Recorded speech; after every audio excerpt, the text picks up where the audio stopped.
All right, welcome to topic 9.8. In this topic, we are going to be working with the ideal gas law. So you are going to want your formula reference sheet because we will have a constant on there to help us and your equation as we work through this particular topic. So the ideal gas law is one in which states that all of the properties of a gas with the kinetic molecular theory is applied and is true. And so one of the things that we assume in an ideal situation or with ideal conditions is that there is no attraction between one molecule to another molecule of a gas. That's not true, but we kind of ignore the small amounts of attractive force that exists between those two. So one of the things that we do to behave or make a gas behave in conditions that are ideal is lower the temperature. When particles are moving slower with less, again, kinetic energy, you have a lower temperature and they begin to attract to each other and become a liquid. So what we see is when you have lower temperature, we deviate away from ideal gas behavior and behave more like a real gas. So the warmer the temperature, the less attractive forces we have. The other thing is looking at pressure and how it influences a gas is that when we increase the pressure, which again is collisions, the more collisions that occur, those particles start to interact with one another, and that interaction leads to attraction between them, and then we can have condensation go on. So high pressure also causes deviation and behave more like a real gas than they do an ideal gas. So the ideal gas law is the relationship between pressure, volume, temperature, but it throws in a fourth variable, which is moles, because quantity or amount does influence the behavior. So that's how this law starts to differ from the previous equations we've worked with. So we call the ideal gas law, the acronym to remember it is that this is the Pivnert equation. So again, Pivnert. And what that stands for are the 5 variables that we find within the equation. So P we recognize as pressure, V being volume, N is amount, and T is temperature. So what in the world is R? R is the ideal gas law constant. There's many different variations of the ideal gas law constant, and students tend to, for me, were more confused if I gave them more options. So if you take a look at the units associated with this constant, that does make a few of these have set units. So volume, in order to correctly match up with the units in the constant, pressure needs to be in ATM. Volume needs to be in liters. Amount is in the mole. And temperature, like we've done all along, is Kelvin. So up to this point, you could have, as long as your units were agreeing, when we had 2 pressures, as long as the units agreed, they really didn't matter what it was in. But with the ideal gas law, this does start to differ in that units do matter because we need to match them up with the ideal gas law.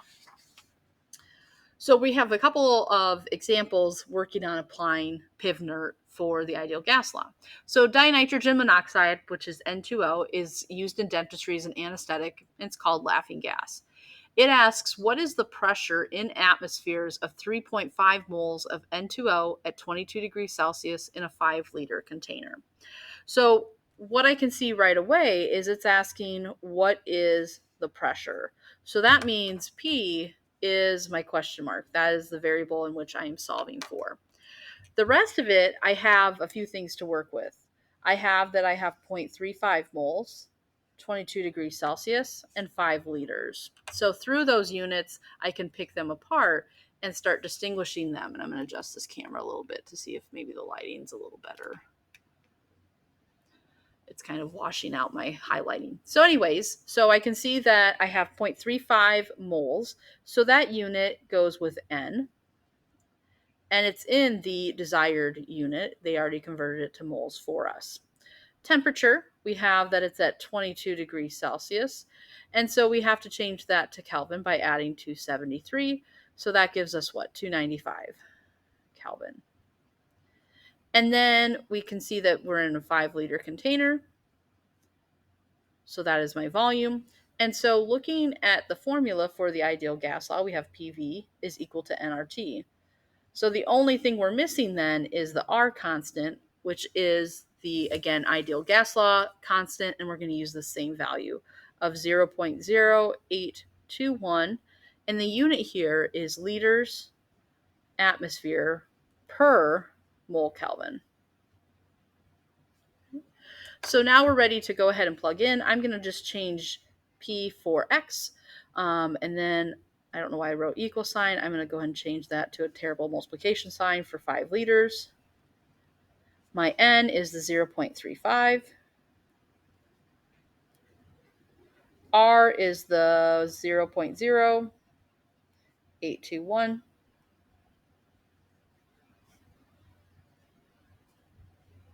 And I'm plugging my temperature in Kelvin, the 295.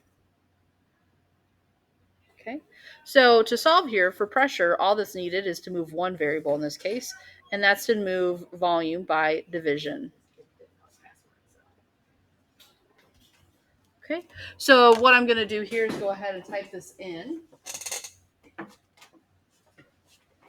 So everything in the numerator, I'm just going to put it in parentheses just to avoid hiccups later down the road. So 0.35 times 0.0821 times 295. And then I'm going to divide by 5. So then it looks like 3 sig figs are what I'm going to be able to keep here. So it does round. So it looks like I can keep that X, which is really pressure, is going to be like 1.70 with rounding. Looking at units here, and I don't know why this camera is washing this out so badly. Let me try real quick. That's way worse. It's something about where my lights are in this room that it just washes it out sometimes. It likes it better if I put my hand there. So we'll go with that. Okay, so what's going on here is liters is canceling, moles is canceling, and so is Kelvin. So unit-wise, I'm left with ATM, which should make sense as a unit of pressure. Okay, so that's our first example. It was pretty straightforward.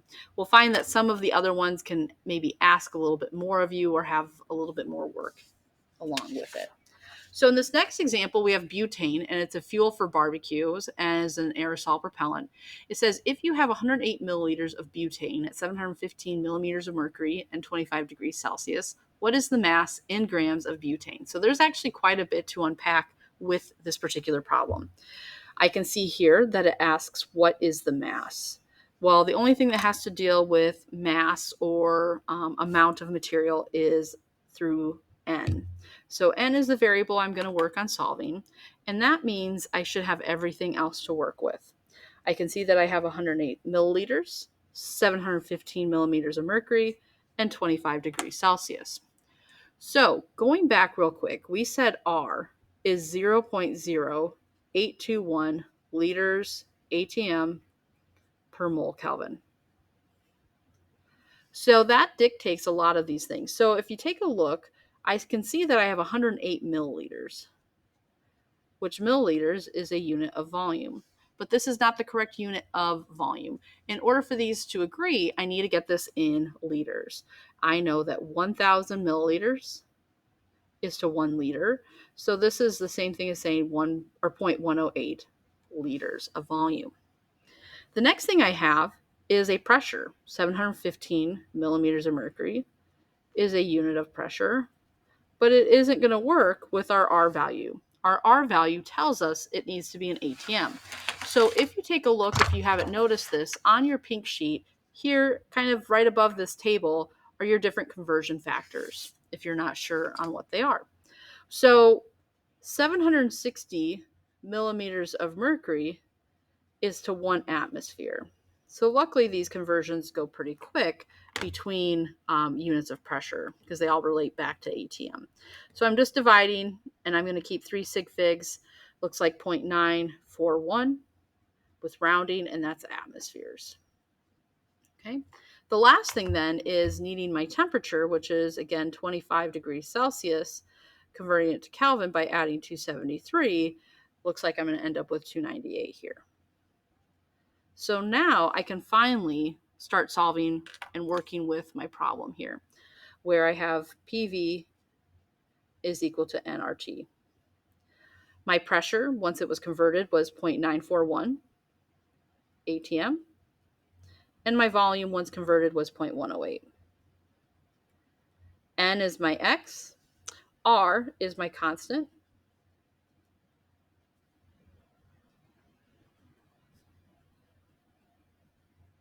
and temperature in Kelvin was the 298. So in solving this, I need to get X by itself, and to get X by itself, I do that through division. So I'm going to go ahead and divide, and like the combined gas law, I can go ahead and divide by both of these values.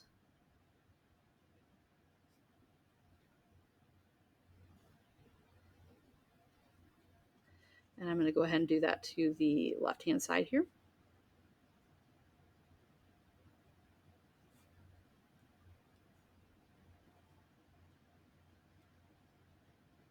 Okay. So X, again, is solving for N. When I go to, again, look at units, atmospheres is in the numerator here, and we'll cancel with the numerator there, because if you divide by a fraction, you take the reciprocal, you flip it, so those cancel. Same thing with liters, we'll cancel through that reciprocal. And Kelvin will cancel, and that leaves us with moles. Okay, so again, parentheses are going to be my friend here, and I can type this in all at once then. So 0.941 times 0.108. I'm closing that parenthesis set, divide, and starting a new one by taking that ideal gas law, constant, times 298, and closing that parenthesis out. Looks like 3 sig figs again is going to be my magical number, and this is actually a pretty small number. We get 0.00415. And this is moles for my unit, and specifically butane, which is C4H10. If you go back to the problem, it specified what is the mass, and it specified it even more so in that grams. So we have to, or I guess by mass it was inferring grams, I should say. So we're not done, okay? So again, like I said, these can have a lot of things to unpack. So we know to convert moles to grams, we need molar mass. Okay, so molar mass, carbon, we have 4 of them. They each have a mass of 12.01. And hydrogen, we can just use 10. And so the molar mass here is 58.04 grams per 1 mole, meaning we just need to multiply now by our answer, our N, which is how many moles. And we get a small answer again of 0.241, keeping 3 sig figs, and that's grams of butane. Okay, and that's it for question 2. All right. So the very last question says a 10-gram sample of krypton has a temperature of 25 at 575 millimeters of mercury. What's the volume in milliliters of krypton gas? So picking out what I know the mass of the krypton, I know the temperature, and I know the pressure. Here it states and asks what's the volume, and it asks specifically in milliliters. Okay, so basing it off of the idea that our formula here is PV equals nRT. We do know pressure. It's 575 millimeters of mercury.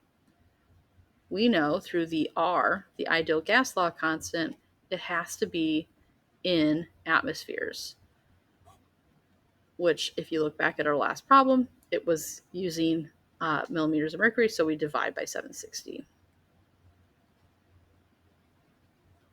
So if we take 575 divided by 760, our pressure to 3 sig figs looks like 0.757. And that is ATM. Okay. So then the next thing I have is I have 10 grams. And that's going to take into the amount. However, we have to change it to moles. Krypton, being a noble gas, is not Hoffman-Kleiber. And so krypton, its molar mass is just the mass from the periodic table, which we don't use this one often. It looks like it's 83.80. Okay, so I'm going to take 1 mole and divide by 83.80 grams. And then I need to divide here. So 83, or 10, divide by 83.8. And looks like with 3 sig figs, 0.119 moles. Okay. What else? So we have temperature is at 25 degrees Celsius. That's around room temperature, so that's why you see 25 so often, is around 72-ish degrees Celsius or Fahrenheit. So adding 273, so that's 298 Kelvin. Okay, so we are then again being asked to find volume. Okay. So I'm going to go ahead and plug in my pressure in atmospheres, 0.757. Volume is my X. My N in moles is 0.199. R is my ideal gas law constant.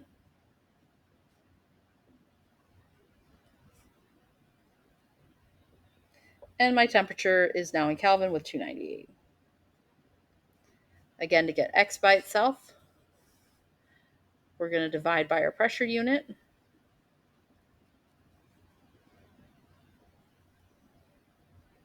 Okay, looking at how things are canceling. Moles are going to cancel. Kelvin's going to cancel. And ATM is going to cancel, leaving us with liters. And again, if you think about it, the problem is asking us to find volume. So we're going to get V, and it's going to ask it to change it over. So we got 0.199 or 119 times 0.0821 times 298. I'm closing that parenthesis set, and then I'm dividing by 0.757. Oh, and I typed something in wrong. Let's see what it's mad at me about. Oh, double decimal. Okay. So 3 sig figs, so it looks like 3.85. Liters is my answer, and it wants milliliters. So we're going to go ahead and take 1 liter is 1,000 milliliters and multiply it. And so we get 3,850 milliliters. And that 0 is not counting as significant, and that should keep us right on track. So again, you have your pink sheet to help with the formula and the R value, and your homework is to work those 5 problems out.